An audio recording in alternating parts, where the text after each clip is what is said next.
Hi, welcome to Active Aging. My name is Danielle Procopio, and I'm your host today.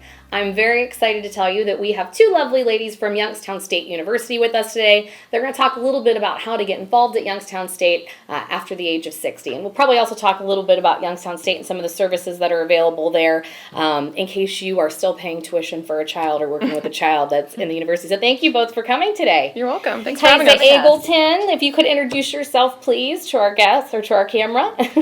So my name is Tysa Egleton. I am the director of the Penguin Service Center at YSU, as well as the associate registrar. Very good. And Heather. And my name's Heather Belgin. I work in the Office of Alumni and Events as Associate Director, and I manage our chapter programs around the country and our Pete's Pride Volunteer Program. Oh, perfect. So I'm excited to have you both here today. So I know that because you work in very different offices, there's not a ton of overlap between the two of you, so I'm going to try to make sure we keep you both talking as much as possible. So I guess let's start with you, Tysa. You're in the registrar's office. What does that mean? So the registrar's office does all the things for all the Penguins at YSU. Literally, I think we touch a student throughout their entire career at YSU from start to finish. And the registrar's office is broken up into a couple different areas. Registration, obviously, we don't want people to register for classes. The records department, which manages all your grades and your transcripts and things like that. And then the Penguin Service Center, which is sort of a one-stop for campus to help them with any enrollment issues as they're navigating the system of YSU. Perfect. And then this program falls under the registration side. Perfect. So a lot of people probably don't realize that there is a program through the state of Ohio that allows people over the age of 60 to go to college. Yes. So I had learned about it and I was pretty excited. And when I called you to reach out and find out who governs the program, it just worked out that it's your office. Yeah, so that's perfect. So I'd love to tell our viewers a little bit more about the program and kind of what is it and how does it work? Yeah, so this is actually from a Senate bill that was from 1999, so it's been going on for that long. The Senate bill is actually called Attendance by Seniors. Every campus calls it something different in the state of Ohio.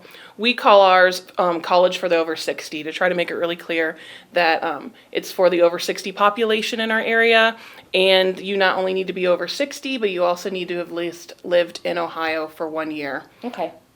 That's pretty easy. So over 60, have to live in Ohio for 1 year. Are there any financial pieces or parts to it that we have to worry about? There are a little bit. So I think sometimes people think it's 100% free, and it's not 100% free, but it's drastically reduced. Okay. The actual tuition, so the instructional and the general fees are completely cut, which is the majority of what it costs to actually take a class. The only thing that this population will be paying is a $5 registration fee. Fantastic. Parking for the days that they come to campus, and then any tech lab or materials fees, which can run anywhere between $35 per class up to $150 per class. Very cool. So the College over 60 then, does that mean anyone who's over 60 who's been here in the state of Ohio for a year can take any class they want at the university, or are there restrictions on that? There are some restrictions on classes, but majority of the classes are open for people to be able to take. The first thing we look at is the actual capacity of the class. So you can't actually take a class that's filled to capacity. And that just is beyond what our rules are. It's also the fire code of the building. So we actually have to maintain that. And then there's some classes where you actually have to audition, like a degree-seeking student. So we pull those classes, which would be music and voice lessons. But a lot of the other classes are really, if there's an open seat, this population can participate. It's really great. So this might be a silly question, so I apologize if it is, but are the people that are taking advantage of this program, are they actually seeking a degree, or are we just trying to learn more about different subjects? No, that's actually a great question. So the majority of the population that can participate in this, you are taking these classes for non-credit.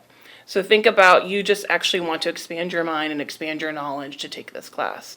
And there is a small population that can take it for credit. But in order to take it for credit under this program, you actually have to fill out some documentation to prove that your family contribution is actually under the at least 200% below the poverty line. Okay. I think we've only ever had like 1 or 2 people that have been able to participate on that side So of it would be very similar to a traditional student then. You'd come in, you'd fill out all the financial paperwork, they'd be able to evaluate it and see if you qualify. But if I just want to come and learn more about biology or that would be a subject I don't know that I'd want to learn more about. Maybe actually one of our most popular is foreign languages. Oh, so think cool. about you're traveling, maybe you're going to go overseas, you're going to go to Italy, and you actually want to just have even some basis of of knowledge of the language. We'll have a lot of people who sign up for at least the first section. That's a great of idea. A foreign language. Because especially as people are retiring and they tend to travel a little bit more, if that's a great hands-on way to learn a language. Yeah. So that's pretty cool. Do you have a lot of people taking advantage of the program? We have a decent amount, and we typically have, it depends on the weather. As we're approaching now spring semester, which is really winter, we'll have a little bit less population, so probably under 50. Between the summer and fall, we usually have over 100 people that actually reach out to participate in the program. Perfect. Well, hopefully you'll have some more after our broadcast, so we'll get some people interested. So if I'm interested in becoming a part of the program, what the heck do I do? How do I go about doing that? So we actually have a special registration day just for this population. Oh, perfect. We have to allow our traditional degree-seeking students opportunities to register for classes. We give them a lot of time. And then the Friday before every semester starts, we have a registration program for this program. And they come to campus. We typically have them arrive anytime between 9 and 12. And we will actually sit down with them and look at our schedule of classes, try to help them pick out something based on what they're telling us they want to do. And then we work them through the setup to actually get them enrolled in the course. So paying the registration fee, the tech lab fees, getting them a course schedule, campus maps, and they know where to go, figuring out if they need to purchase parking, those types of things. So we get them all set up so when they leave campus, they're ready to go for their first day. So how do I find out when that day is and where to go? If I'm not sure, or if I don't have access to the website, can I call someone? Yes, you can call us at 330-941-2217. That's the main line for the registrar's office. We actually have a point person for this program. Her name is Meg Kohler. But everyone in our office knows about it and will know all the basic information about what dates these are. For the January start date of January 13th, the program's on January 10th, the Friday before. So if you know that you're thinking about taking something for spring, you can just show up on that day. Perfect. If you want to know about future dates, just give us a call. Okay, and if I can't make it January 10th, am I able to make an appointment another day to make it by the 13th? Call us and we'll see if we can actually do it, because we usually like to have you set up before school starts. Okay. Is there a limit to the number of classes I can take? There are. You can take up to 12 credits. So that can be anywhere between 3 and 4 classes. The most I've seen people do is 2 at a time. Because again, like if you're doing this for knowledge base, you're not necessarily trying to overwhelm yourself with a full course load like our traditional students might be doing. Is that 12 credits a semester or 12 credits period? A semester, actually. Oh, wow. So I can take quite a few classes then during my retirement years. Yeah. Excellent. I have something to look forward to. Yes, right. Exactly. Okay, perfect. So January 10th is going to be that date. If you're interested in starting classes in January, make sure you go to the registrar's office and give them a call in order to get everything signed up. Is there anything else we need to know about the college for over 60? Anything else that's critical? You can actually, if you have access to the internet, you could go out and look at our scheduled classes on our website. You just go to ysu.edu/records. And so a lot of these participants that have been coming for a while, they'll go out and look at the schedule of classes first and decide what they want to take and just be prepared before they come in. Or if you at least want to talk to us about it, we can actually give you some descriptions as well. We get a lot of people who are interested who just want to call us and find out what would be my exact financial obligations and things like that. When would the classes be offered? And we can talk to you about that on the phone before you come to the program. Perfect.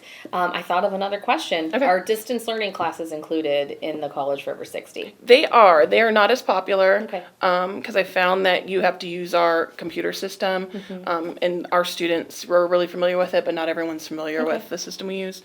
They really like taking art history, actual physical classes, taking the foreign languages, world geography, creative writing is really popular as well. Oh, very cool. And most of all of those are just held right on our main campus. Perfect. Very good. Well, if anyone's interested, please reach out to Tysa and her staff, and we can get some more information for you about how to enroll in the College for Over 60. Now, on the flip side of it, Miss Heather, I feel like we haven't been talking to you. I'm very sorry. There are some other ways that we can get involved at Youngstown State. So tell us about some of the ways that you could see our population over 60 getting involved in. Well, one way is Pete's Pride, which is our volunteer program. It began in 2014 when President Tressel came to YSU, and it's aimed at helping improve the enrollment of YSU, help with career development. Pete's Pride members also do community service projects together and reach out at different events on behalf of YSU. Very cool. Are you looking for some volunteers right now? Are you always in need, or is there specific things you're looking for? Absolutely. We can always use volunteers. The population of volunteers is actually over 1,600 around the country in 33 different states, but some are more active at different times than others, and some volunteers have certain things that they really enjoy doing. So we have a variety of activities. As far as student recruitment goes, there's Penguin Preview Days coming up in November, and that's a first-hand look at YSU for prospective students in high school and their families. And so Pete's Pride members will help with logistics, getting them around campus, and really being a welcoming presence. So that's one that's coming up. Commencement is one that our volunteers enjoy participating in it, and they'll provide alumni pins to graduates that day. So it's a nice personal touch.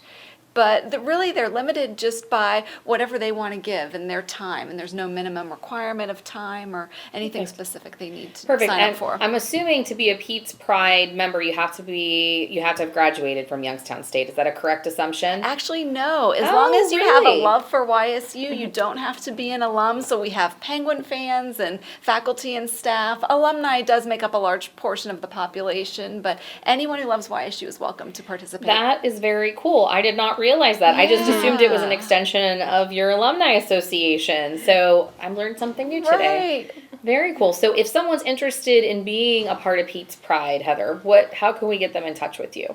Well, the first step would be just to sign up as a member. They can do that on the website, which is petespride.ysu.edu. They can also call our office. The main number is 330-941-3119.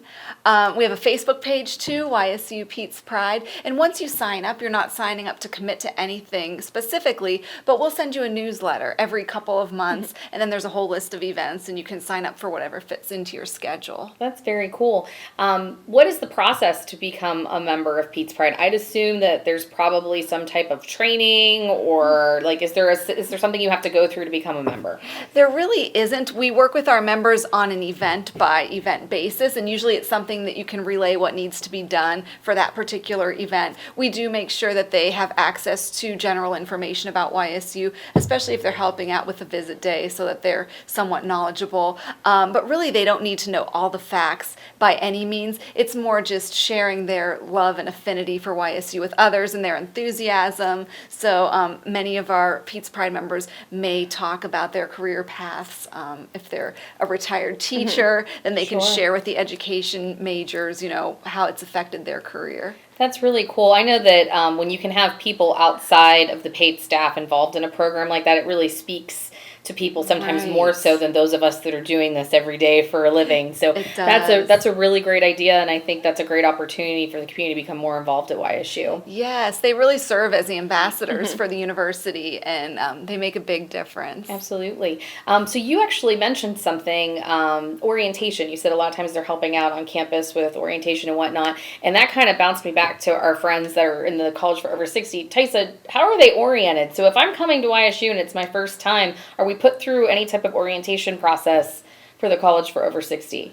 We do some things on that actual registration day to make sure they're familiar with campus, and even just some of the basic terminology that we take for granted because we work in higher education, but not everyone would know generally. So we do get through with them so that they actually feel secure coming to campus for their first day. Awesome. And I'm sure Pete's Pride is a part of that as well. Absolutely. Right. Very good. So, 60 is not as old as it used to be. 60 is still a pretty young age, and sometimes I giggle when we talk about some of these programs, and, it sounds like it's a program for older people, and really people at the age of 60 are still working, and they're very active. And so a lot of your students' parents are probably in this age group, 60 and over. And so I was hoping maybe we could take a couple minutes and talk a little bit about, for a traditional student that's coming through YSU, what are some of the things that would be helpful for our parents to be aware of? So obviously let's start with the Penguin Service Center. I think that's the first place to start if you have questions about YSU, but maybe let's help some of our viewers out if their kids are getting ready to go to school or are at school. What are some resources that are there for them as well? Yeah, no, everyone should remember the Penguin Service Center. You should memorize our phone number. It's really easy. I tell every person I meet to program our phone number in your phone, which is 330-941-6000. Because as I teased earlier, we know all the things, but we actually really do. We specialize in 4 areas that really overlap for a student while they're in college. That's records, registration, billing, and financial aid. But we actually end up having to know all the other things on campus that affect enrollment to really make sure that students are getting the things they need and not getting hung up anywhere, or getting shuffled around campus, maybe in the wrong direction. So we're actually, when you call the main YSU number, even if you just Google it, we're option number 1. So when in doubt, pick number 1 or just call us directly at that number, 6000, and you will actually be directed to a counselor right initially when you call, who has over a year's worth of training that they've gone through to actually understand the ins and outs of what it's like to be a student, to get you along on your path. And we actually don't just help students. The majority of our assistance is students, but we actually track how many parents we help, and over 25% of our phone calls are from parents as well, or family members we have the right who are person trying here. to help along the way. So when in doubt, give us a call so that we can help them get their needs met. Perfect. Are you working with things there other than registration issues? So if it's something other than I have a class, like if I have questions about financial aid, or if I have questions, okay, so she can do it all. Because all of those things actually connect. If you're registering, that's going to generate a bill, and you want a way to pay that bill. So that's why we actually help on a basic level with financial aid and billing as well, so that we can actually make sure to resolve any issues or help steer you on the right path of where you need assistance with. We also do a little bit navigating admissions, because we actually do the readmission process in our office. If you've taken a break from your education at YSU and you want to come back, you actually come straight to our office so that we can reactivate your file and get you on track. And then we actually have to understand the admissions process, just because you're helping people register and everything else that's connected to. Very good. So if I have a child that's thinking about coming to YSU, like what's the best way for them to check it out and see if YSU is a good fit for both them and for me? Where would I send them? I know Penguin Service Center. But I would actually send them to admissions first.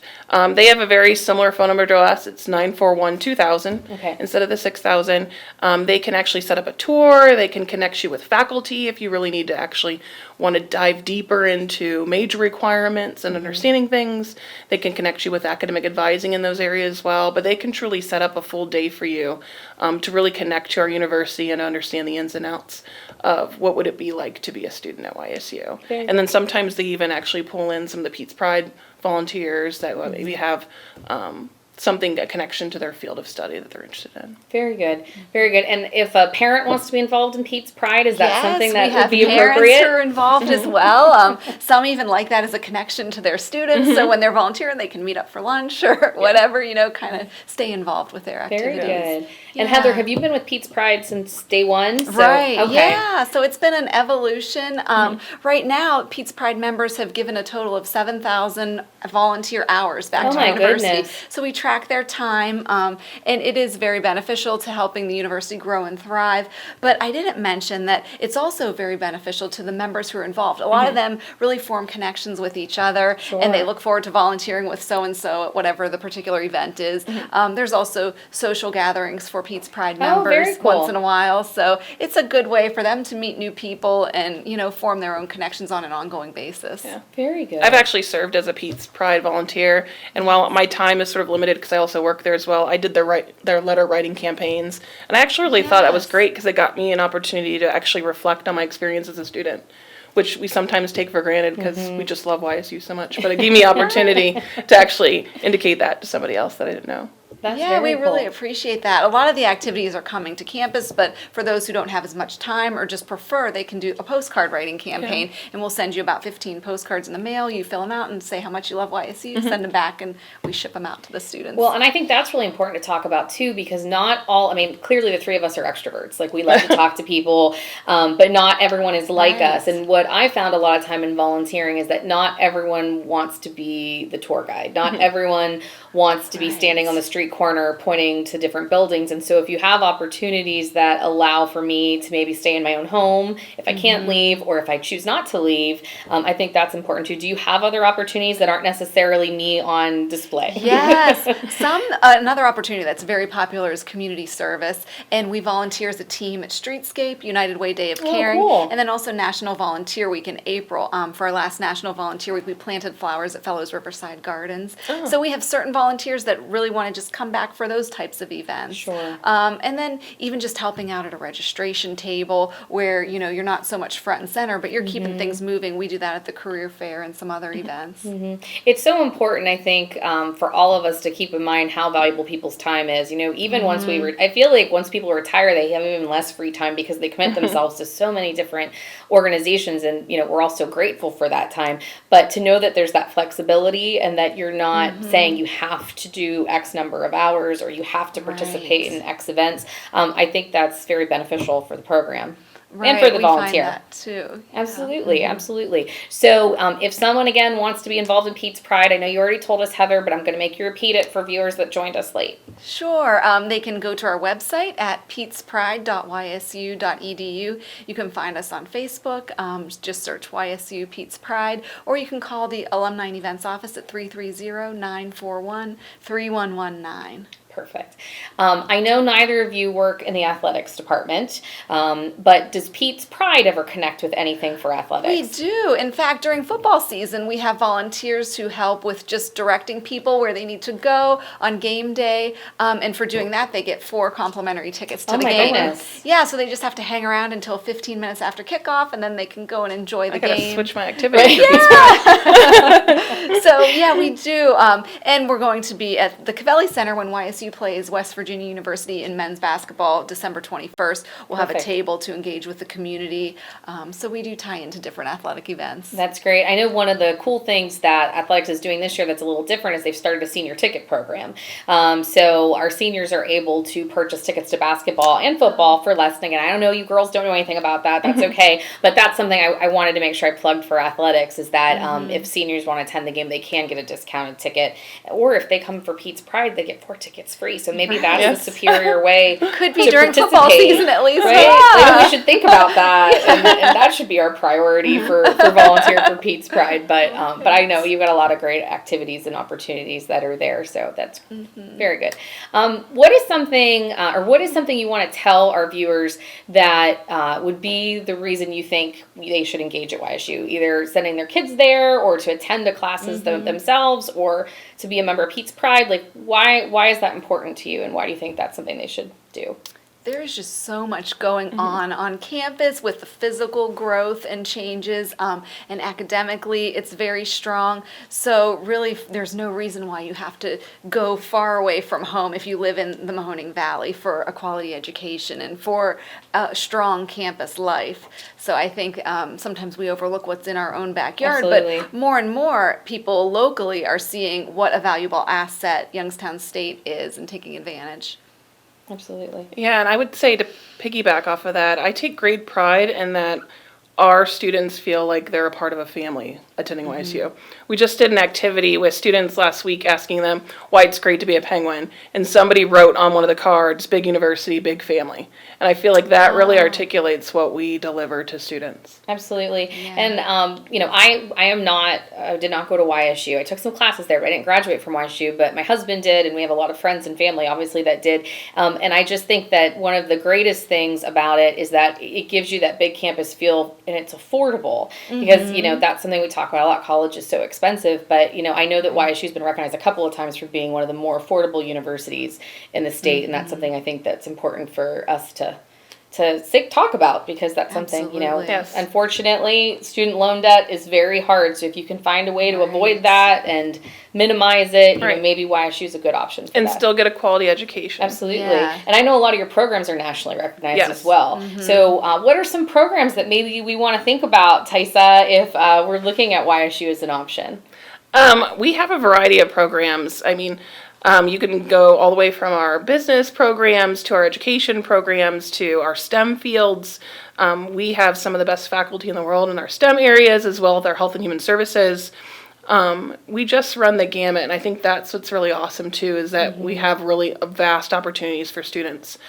We've just now been pushing a completely online RN to Bsn program. So if you're currently wow. an RN and you're looking to get that bachelor's degree, now's the opportunity where we have an accelerated program online to really get you through and get you the degree that you need. And so I think that what I love is that we really do have a lot of opportunities, and we're staying ahead of the game to give students and potential students what they need. Absolutely. And you've made a lot of good partnerships to make those things happen as Exactly. well. So I think that it's wonderful when we're in the field and I see students from YSU being placed at all different types of agencies and organizations, to see that, you know, in action is pretty cool as well. And speaking of opportunities, the internship opportunities and hands-on experience is so valuable, and that's available to all students. Yeah, it's really rare that you have an institution that offers so many undergrad degrees, but also offers an opportunity to research directly with full-time faculty, and we can brag about that from every one of our programs. That's very cool. That's very cool. And if I'm a student over 60 and I want to attend one of those classes, then I have the opportunity to learn from one of those professors with students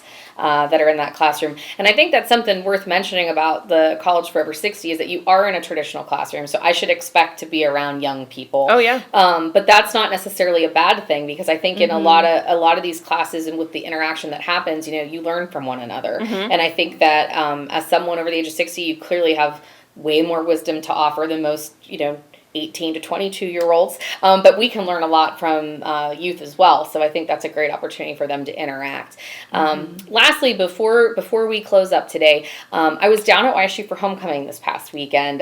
Shepherd of the Valley hosted a tailgate. We had a wonderful time. Good. Yeah, it was fantastic, and it was great to see all the people that are down there participating. But one of the things that we had that had come up from some of our older staff members, the reason they didn't want to come down is they said they didn't want to go to downtown because it was a bad area. And I just wanted to spend a minute talking about what YSU has done to revitalize downtown. Like, it is beautiful. We have so many new buildings. Some of the campus housing that's put into place, I want to live in.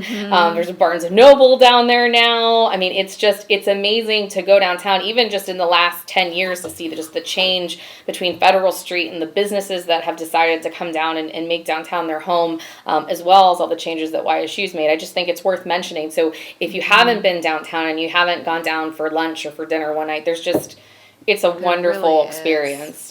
It seems like downtown is becoming more and more of a college town. The campus is creeping downtown, you know, with all the construction, and students really enjoy the nightlife and the restaurants, as do, you know, alumni. Yeah, I was going to say, because a lot of times when I'm downtown, there's students there, but there's more people my age and older.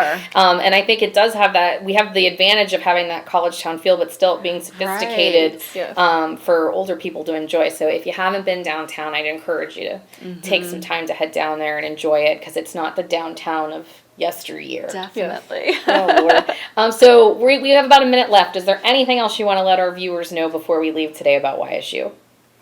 I think that if you want an opportunity to explore YSU, we have lots of different ways. And so when in doubt, give us a call. I'm sure we'll know about some opportunity that might fit for you, if it's not one that we mentioned today. Perfect. Definitely. We'd love to get you involved and engage all of your viewers, you know, with the Alumni Office and Pete's Pride. Perfect. I appreciate you ladies spending time with me today. With everything going on, I know how busy you must be in your offices. But if you have questions about YSU or you'd like to find a way to get more involved, please reach out to Tysa or Heather, and they'd be happy to help you. So we appreciate you joining us for another episode of Active Aging, and we look forward to seeing you next time. Have a great day.